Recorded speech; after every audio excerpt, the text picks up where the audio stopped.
Abra sua Bíblia, por favor, no Salmo de número 44.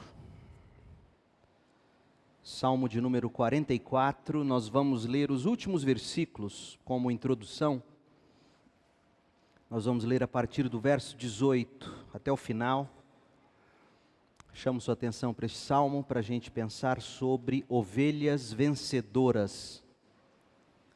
Ovelhas vencedoras, Salmo 44, de 18 a 26. Diz assim: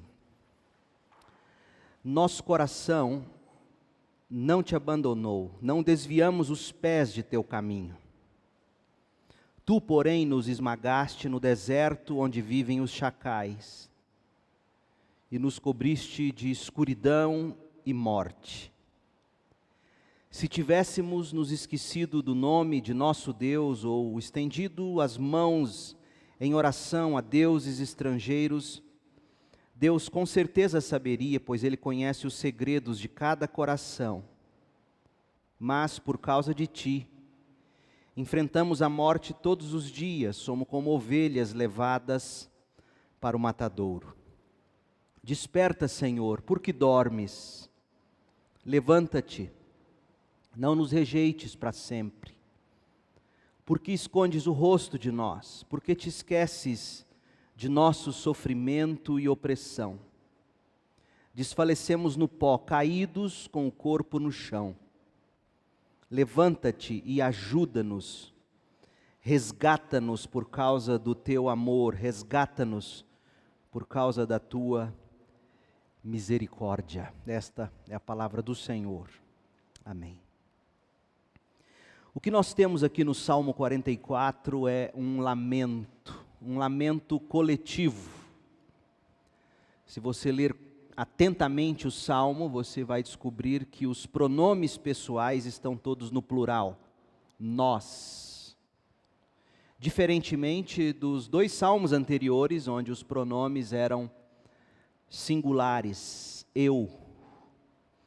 Aqui no Salmo 44, quando os pronomes pessoais estão no singular, como é o caso aí nos versos 4 e no verso 6, quando os pronomes estão no singular, os pronomes estão apontando o rei que estava liderando o povo através de uma grande crise nacional. O fato é que este salmo é um salmo composto para lamento da nação de uma forma coletiva. É um salmo que descreve um tempo de grande crise nacional. O salmo, como diz o cabeçalho dele, foi escrito pelos descendentes de Corá. É um salmo endereçado ao regente do coral. Trata-se de um salmo chamado de masquil, ou, como já vimos, um salmo didático. O propósito desse salmo é dar instruções sobre como a nação deveria se voltar para Deus naquela hora de dificuldade. Portanto, é um salmo que nos instrui, que nos ensina a enfrentar as nossas dificuldades. Especialmente quando estamos sofrendo por causa do nome do Senhor, que é o motivo, como veremos, e lemos aqui no início, é o motivo que estava fazendo com que a nação passasse pelo sofrimento. Não havia qualquer pecado aparente ou escancarado. A motivação para o sofrimento, o próprio salmista argumenta, como acabamos de ler, é que eles estavam sofrendo por causa do Senhor, por causa do nome do Senhor. Por causa do nome do Senhor, eles estavam sendo levados para o matadouro como ovelhas que seriam sacrificadas. É um masquil, é um salmo didático, é um salmo que nos ensina como buscar a Deus na hora em que sofremos por causa do nome de Deus. A ocasião em que o salmo foi escrita é desconhecida. Nós não sabemos ao certo em que momento da história de Israel o salmo foi escrito, mas tudo indica que o salmo foi composto em algum momento de grande derrota na nação. E para deixar a situação ainda mais agravada, a gente descobre, lendo o salmo, a nação prosseguia sofrendo perseguições injustas e severas por parte dos povos pagãos ao redor de Israel. A situação, portanto, da nação era uma situação de perplexidade. De que forma esse salmo está estruturado? Isso nos ajuda a ler o salmo, a compreender o salmo. Esse salmo pode ser dividido em pelo menos 4 partes. A primeira parte, os versos de 1 a 8, mostra o passado de vitórias do povo de Israel. Então, os versos de 1 a 8 compõem um momento de ação de graças pelo passado vitorioso. Mas a gente descobre, a partir do verso 9 até o verso 16, que esse passado glorioso deságua num presente de calamidade pública. É um presente de sofrimento. O que a nação faz?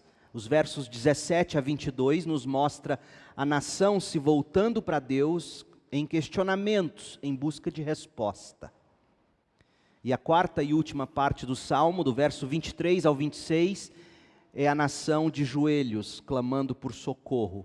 Então, assim se estrutura este Salmo, do 1 ao 8, o passado de vitórias.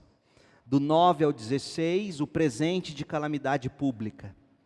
De 17 a 22, questionamentos diante de Deus, querem resposta. E de 23 a 26, é a súplica do povo por resgate. E quando nós olhamos para esse ciclo, para o ciclo descrito aqui nesse salmo, nós vemos que esse ciclo revela os diversos momentos das nossas vidas. As nossas vidas são mais ou menos assim o tempo todo. Vitórias seguidas de dificuldades que nos colocam em questionamentos e nos fazem pedir socorro. É sempre assim a vida da gente. O que nós temos aqui, portanto, é um esboço real do ritmo que segue a vida da gente. Vitórias, sofrimentos, questionamentos, clamores. Vitórias, vales de dificuldade, dúvidas e súplica por socorro. Então, quando a gente olha para esse salmo, a gente aprende, afinal, esse é o propósito dele, nos ensinar a buscar a Deus nos momentos de perplexidade espiritual. Paulo citou esse salmo, e é sempre muito importante você ler o Antigo Testamento à luz do que diz o Novo Testamento. Principalmente quando o Novo Testamento faz alguma citação direta de determinado trecho do Antigo Testamento. E Paulo cita o Salmo 44. Paulo, ele tinha informações mais apuradas do que o salmista. Afinal de contas, a história da revelação de Deus é uma história de revelação progressiva. Deus vai se revelando cada vez mais na medida em que a história caminha. Portanto, Paulo, quando escreve, citando esse salmo, Paulo tinha de Deus maiores revelações sobre a realidade. E Paulo, quando olha para o Salmo 44, ele vê no Salmo 44 a realidade da igreja. O povo de Deus perseguido por causa do amor que eles devotam a Cristo. E a conclusão a que chega o apóstolo Paulo foi que as ovelhas de Cristo, não obstante o sofrimento, são mais vencedoras na medida em que essas ovelhas se identificam com o sofrimento de Cristo, o seu Senhor. Veja, portanto, em que contexto Paulo cita o Salmo 44. Romanos 8, de 35 a 37. Romanos 8, de 35 a 37. Paulo diz assim: o que nos separará do amor de Cristo? Serão aflições ou calamidades? Perseguições ou fome?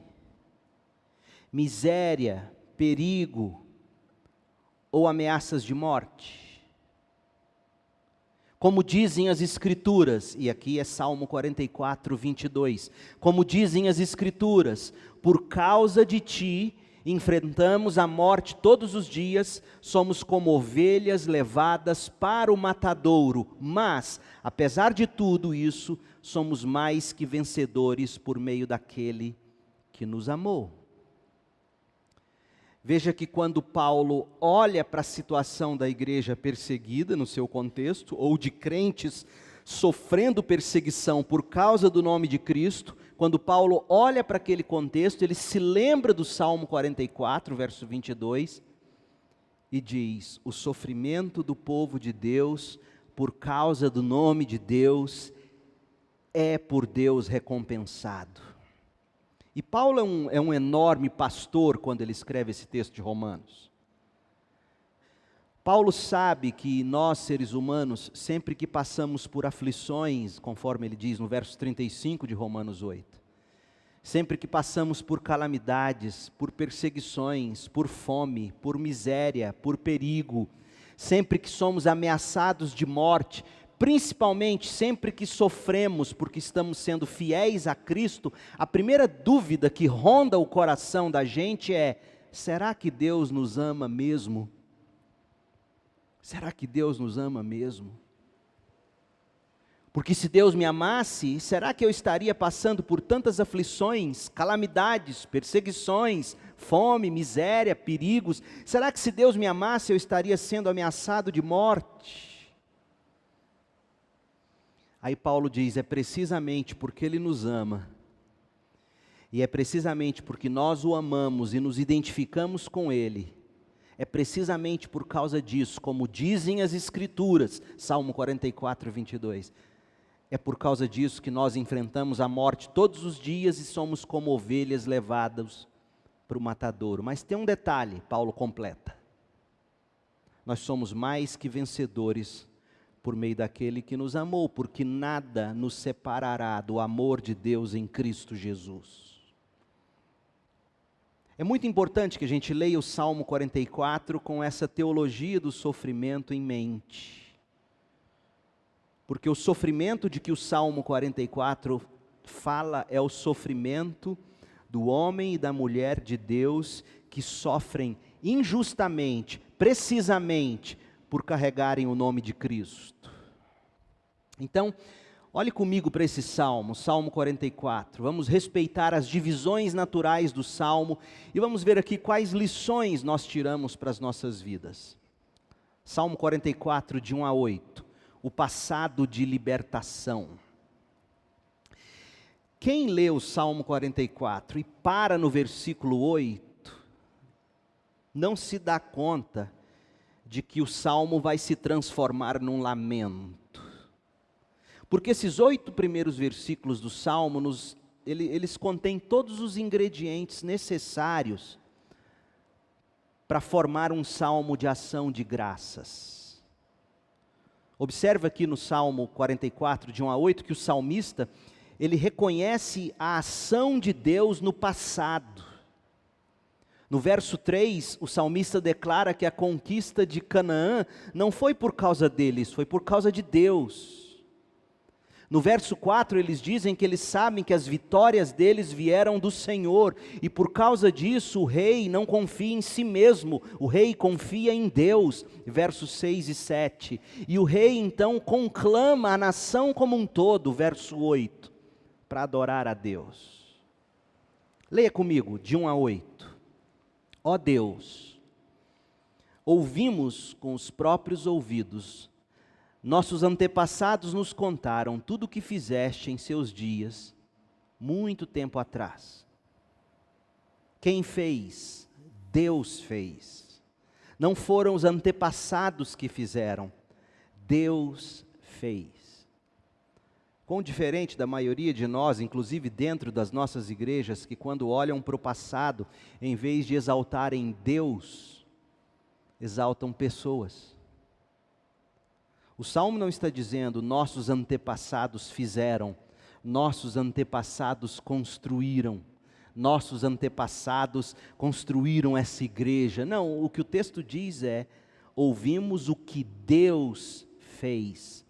Nossos antepassados nos contaram o que Deus fez. Verso 2.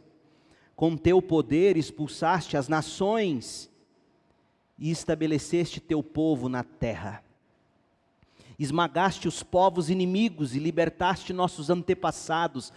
Não foi por suas espadas que eles conquistaram a terra, não foi pela força de seus braços que alcançaram vitória, foi pela tua mão direita e pelo teu braço forte, pela luz intensa do teu rosto, foi por causa do teu amor por eles. Tu és meu rei e meu Deus, decretas vitórias para Israel, com teu poder afastamos os inimigos, em teu nome pisoteamos nossos adversários. Não confio em meu arco, não conto com minha espada para me salvar. Tu nos concedes vitória sobre nossos inimigos e envergonhas os que nos odeiam. Ó Deus, o dia todo te damos glória e louvamos o teu nome para sempre. Quantas lições aqui, irmãos. Eu destaco pelo menos 3. Primeiro, sempre é bom nós relembrarmos as vitórias do passado. É bom. Segundo, é bom nunca esquecer que as vitórias vieram por causa da bondade de Deus e não de nós mesmos. É bom lembrar das vitórias, é bom lembrar que elas vieram por causa da bondade de Deus. E terceiro, a história dos grandes atos de Deus precisam ser contada de geração a geração. Aliás, se você ler o Salmo 78, de 1 a 4, você vai ver o salmista lá exortando a mesma coisa, dizendo, olha, conte à geração seguinte os feitos gloriosos do Senhor. Por quê? Por que que nós devemos contar a história dos grandes atos de Deus de geração a geração? Por quê? Primeiro, porque o povo de Deus precisa aprender a se esvaziar de si mesmo. E se lembrar que se há alguma conquista a ser celebrada, essa conquista é por causa da graça de Deus em nós, por nós e através de nós. O povo de Deus precisa de Deus como fonte de inspiração. Deus é a fonte de inspiração e não nossos antepassados. Nós precisamos da história dos atos de Deus para nós nos edificarmos com as histórias sobre Deus. Esse é o passado de vitória, é o passado glorioso que nos ensina isso. Um povo,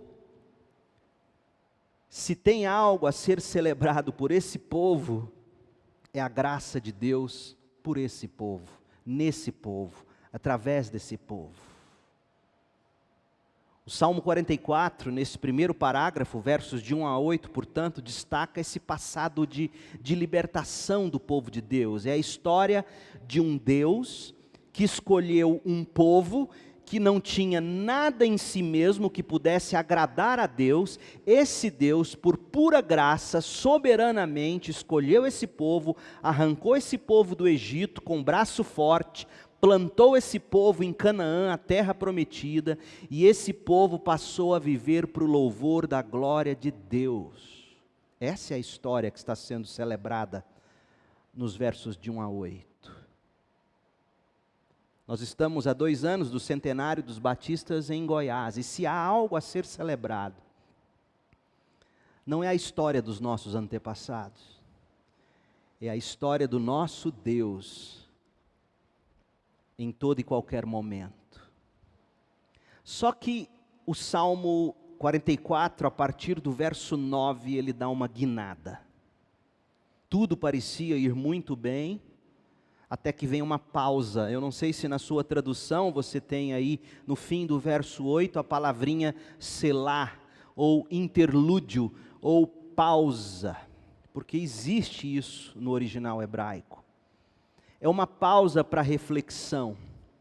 E o que vem a seguir é um poço de dores. Porque a vida é assim, a vida tantas vezes de um passado glorioso deságua em poças de dores. E aí do verso 9 ao 16 nós temos a descrição do presente de sofrimento daquela nação. Veja que a segunda estrofe do Salmo 44, a partir do verso 9, começa com uma conjunção adversativa, começa com porém, agora, porém. Agora, porém. Ou seja, gente, tudo estava bem. Todos eles, o dia todo, louvavam a Deus, dava glória a Deus, como a gente lê no verso 8. Até que de repente uma derrota estrondosa se abate sobre eles. Eles batem em retirada. O texto diz que eles foram saqueados, eles foram devorados como ovelhas e foram dispersos.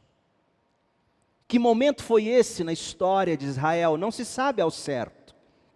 Há quem diga que tenha sido durante o exílio de Israel, em 722 a.C., ou durante os exílios de Judá, 605, 597, 587 a.C. Não dá para saber ao certo em que momento foi, mas o fato é que eles sofreram e sofreram muito. E veja o contraste.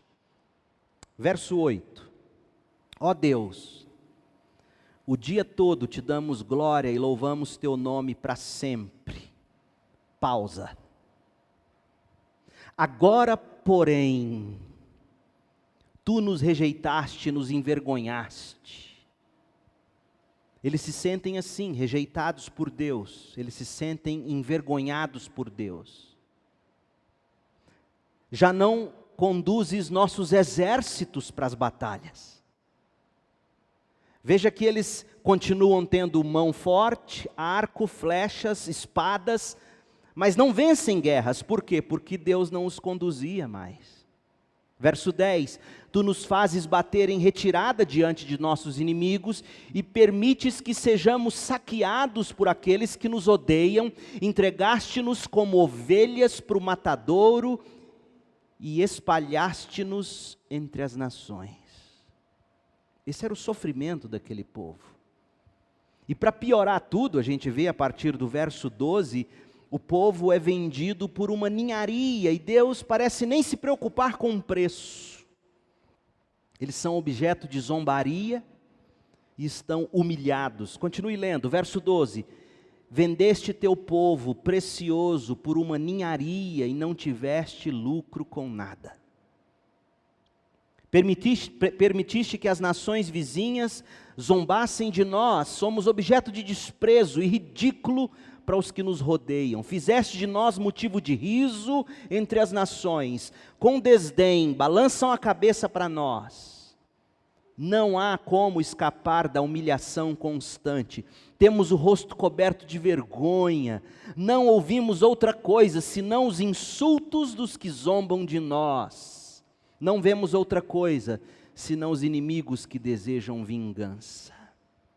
É triste, mas é uma realidade, porque não se vive só de vitórias. E o que é importante você notar, e essa é uma excelente teologia do sofrimento, ouça o que eu estou te dizendo com base no que a gente acabou de ler. Israel reconheceu a mão de Deus, tanto dando a eles vitória, versos de 1 a 8, como conduzindo eles pelo sofrimento. É a mesma mão de Deus. Na hora do sofrimento é muito importante saber, como diz Jó no capítulo 5, Deus que cura as feridas é o mesmo Deus que causa as feridas. Nada foge do controle de Deus. O mesmo Deus que conduz em triunfo em batalhas, é o Deus que se retira e deixa o exército sozinho, entregue a si mesmo, lutando, sendo derrotado, humilhado, se perdendo. Alguma coisa deu errado. E é aí que eles param e refletem. O que poderia ter dado errado? E aí vem a terceira parte, o terceiro bloco do Salmo, que vai do verso 17 ao 22. É o momento para pensar. É o momento do questionamento, das indagações diante de Deus.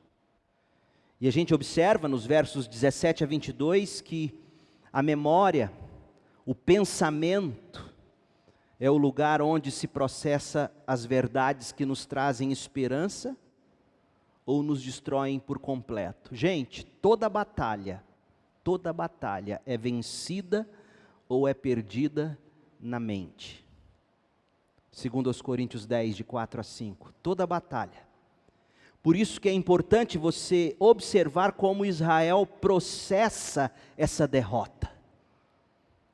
O salmista está aqui face a face com o caos, e ele refletiu sobre o passado de vitórias, ele remói o presente de sofrimento, e aí ele pensa, ele quer ter na memória o que pode dar a eles esperança. E eles chegam a uma conclusão: Senhor, não haveria motivo o bastante para o Senhor nos tratar como o Senhor está nos tratando. Olha o que eles dizem, verso 17. Tudo isso aconteceu sem que nos esquecêssemos de Ti, sem que fôssemos infiéis à Tua aliança. Parece, meu povo, que a catástrofe narrada aqui nesse salmo foi num momento em que Israel não tinha feito coisas horríveis como eles costumavam fazer. Aí eles dizem: Deus, nós temos nos mantido fiéis à aliança, ao pacto. O nosso coração não Te abandonou. Nós não desviamos os pés do Teu caminho. Mas sabe o que acontece? O Senhor tem nos esmagado no deserto, onde vivem os chacais. O Senhor nos cobre de escuridão, o Senhor nos cobre de morte. Se tivéssemos nos esquecidos do nome de Deus, ou estendido as mãos em oração a deuses estrangeiros, tudo bem, Deus com certeza saberia, pois Ele conhece os segredos de cada coração, mas nós não fizemos isso. Nós estamos enfrentando a morte por causa de Ti. Todos os dias nós somos entregues como ovelhas levadas para o matadouro. Gente, o verso 22 mostra o estado do salmista, que Paulo se utiliza para explicar o sofrimento do cristão. Sabe o que a gente aprende com esse texto? A gente aprende que o justo também sofre. A gente aprende que precisamente por causa da justiça é que o justo sofre. Só há uma explicação para o sofrimento neste salmo, verso 22. Eles estavam sofrendo por causa do nome de Deus. E há momentos assim na nossa vida. Há momentos em que você sofre porque você não age como todo mundo age, porque não é cristão agir como todo mundo age. E aí você sofre, e aí você é perseguido, e aí você é zombado, e aí você é maltratado, e aí você é cuspido. Como a história do adolescente que eu li num dos livros que estou lendo agora, que chega da escola em prantos e vira para o pai e fala: que vantagem há em ser crente, pai? Por quê, meu filho? Porque eu faço tudo certo, eu honro o nome de Deus e todo mundo zomba de mim. Meus amigos que fazem tudo errado, que erram, que pecam, que aprontam, são bem vistos, são elogiados, são benquistos. E em lágrimas ele vira para o pai e diz: pai, que vantagem há em ser crente? Vamos ser honestos, quantas não são as vezes que sofremos exatamente porque somos crentes, por causa do nome? É o caso do salmista. Não era nenhuma maldição, era simplesmente por se ser crente. Pedro entendia isso. Paulo pega esse texto, Salmo 44, 22, aplica esse texto à realidade dos cristãos perseguidos, Romanos 8, 36, mas Pedro, apesar de não citar esse salmo, entendia a teologia desse salmo. Porque Pedro, quando escreve sua primeira carta, ele está escrevendo para uma igreja perseguida porque era cristã. que sofria porque era crente. Ele começa a carta dele falando dos crentes que estavam dispersos por causa do sofrimento. Ele conclui a carta dele, é linda a forma como ele termina, 1 de Pedro capítulo 5, dizendo: olha, todo esse sofrimento pelo qual vocês passam faz parte da graça de Deus para vocês. Permaneçam, pois, fazendo o que vocês têm feito em nome de Cristo. E aí no meio da carta, 1 de Pedro 2, de 19 a 25, Pedro nos ensina quando e por que vale a pena sofrer. Ele diz, 1 de Pedro 2, 19, porque Deus se agrada de vocês quando, conscientes da vontade dEle, suportam com paciência o tratamento injusto. Muita gente pensa, e aqui eu abro um parêntese para dizer isso, que se você fizer tudo direitinho, conforme Deus quer, você não vai sofrer. Mentira. Quem buscar viver piedosamente, sofrerá perseguição, sofrimento, diz Paulo. E Pedro está dizendo, olha, porque Deus se agrada de vocês, é precisamente porque Deus se agrada de vocês, quando conscientes da vontade dEle, vocês suportam com paciência o tratamento injusto. E aí ele diz, verso 20, claro que não há mérito algum em ser paciente quando são açoitados por terem feito mal. Claro que tem gente que está sofrendo por consequência dos seus erros. Claro que tem gente assim, mas se vocês sofrem porque vocês fazem o bem e suportam com paciência o sofrimento por terem feito o bem, Deus se agrada de vocês. Porque Deus os chamou para fazerem o bem, mesmo que isso resulte em sofrimento. Pois Cristo sofreu por vocês, Cristo é o seu exemplo, sigam os passos de Cristo. E aí ele diz, Cristo nunca pecou, Cristo nunca enganou ninguém, Cristo não revidou quando foi insultado, Cristo não ameaçou se vingar quando sofreu, Cristo deixou seu caso nas mãos de Deus, que sempre julga com justiça. Cristo mesmo carregou nossos pecados em seu corpo na cruz, a fim de que morrêssemos para o pecado e vivêssemos para a justiça. Por suas feridas somos curados. Vocês eram ovelhas desgarradas, mas agora voltaram para o pastor, o guardião de sua alma. Gente, nós não somos de tudo ovelhas desgarradas e entregues à morte. O Senhor mesmo nos considera, Deus mesmo se preocupa conosco, Deus mesmo cuida da sua igreja. Assim é, meu povo, que na hora da crise, expor o nosso sofrimento a Deus é a melhor atitude. E olha como Pedro prossegue nos advertindo, 1 de Pedro 4,19, ele diz assim, portanto, se vocês sofrem porque cumprem a vontade de Deus, continuem a fazer o que é certo. E confiem sua vida àquele que os criou, pois Ele é fiel. E é o que o salmista vai fazer. Ele diz, Deus, a gente para e reflete sobre o porquê de tanto sofrimento e a gente chega à seguinte conclusão. Nós não temos idolatrado, nós não temos feito besteira, só pode ser por causa do seu nome. O povo nos odeia simplesmente porque te odeia, e porque te odeia e nós te amamos, eles nos perseguem. Como é bom saber disso. Como é bom saber que sempre e todas as vezes que nos colocamos nas mãos de Deus para viver piedosamente e dizemos não para o sistema desse mundo, nós seremos também perseguidos. E aí vem a última parte do Salmo, o pedido de socorro, versos 23 a 26, o pedido de socorro. Desperta, Senhor, porque dormes. Deus parecia estar dormindo. Levanta-te, não nos rejeites para sempre, porque escondes o rosto de nós. Porque te esqueces de nosso sofrimento e opressão, desfalecemos no pó, caídos com o corpo no chão. Levanta-te, ajuda-nos, resgata-nos por causa da tua misericórdia, resgata-nos por causa do teu amor. Deus parecia estar dormindo, verso 23. Deus parecia ter escondido o rosto deles, verso 24. Aquele povo se sentia como se Deus estivesse negando o favor a eles. O que aconteceu? Nada fizeram de errado.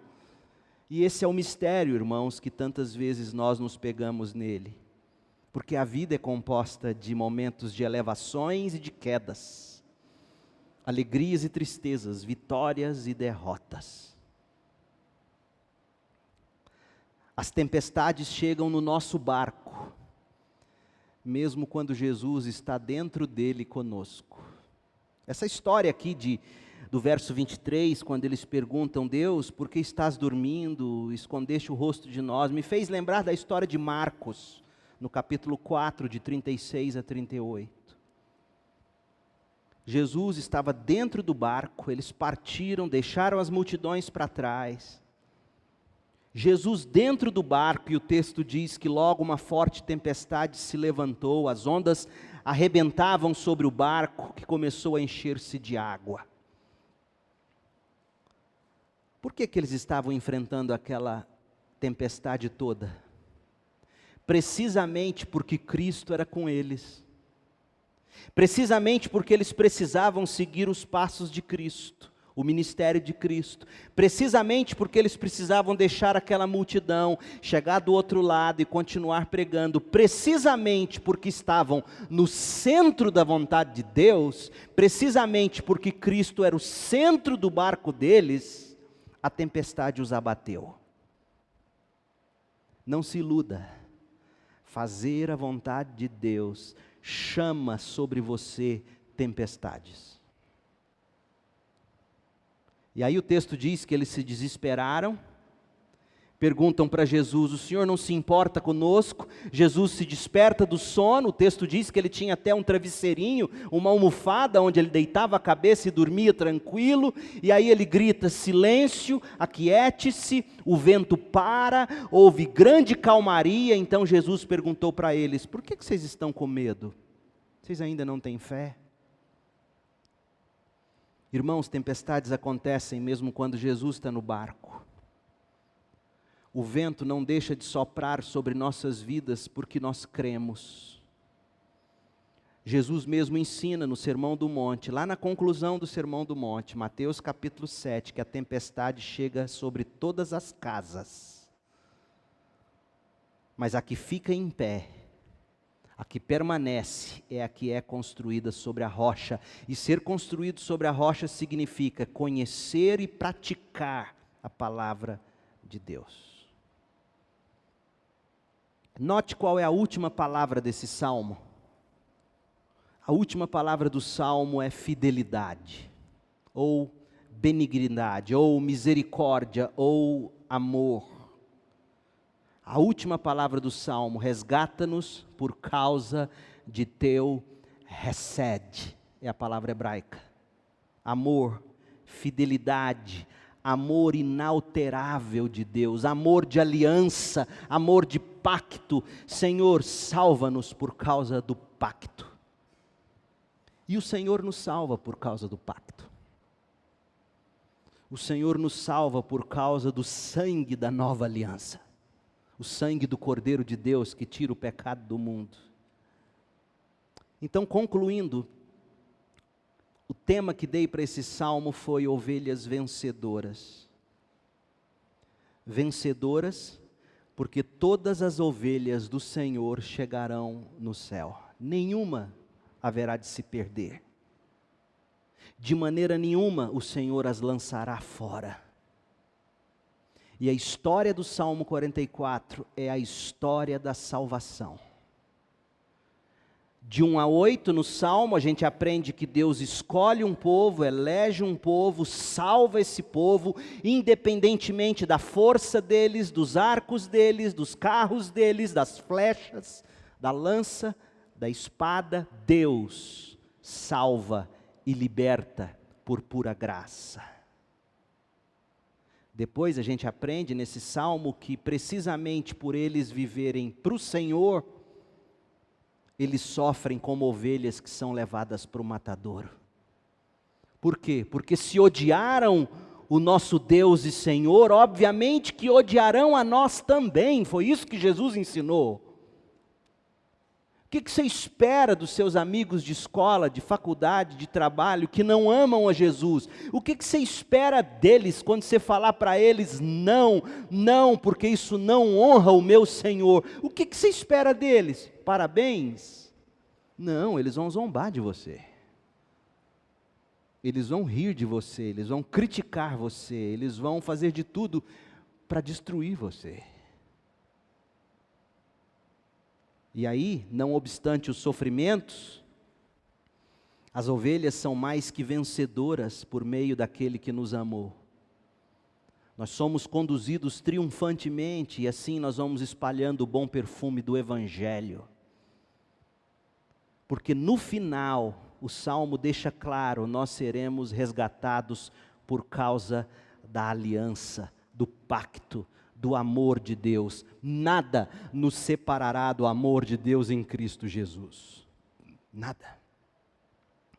James Montgomery Boyce, o grande pastor presbiteriano da 10ª Igreja Presbiteriana nos Estados Unidos, na Filadélfia, no comentário dele sobre esse salmo, ele diz assim: quanto ao crente, ele pode não entender todos os caminhos de Deus, mas o crente sabe que a única maneira de proceder é reconhecer que Deus está ativo nas derrotas e nas vitórias do seu povo.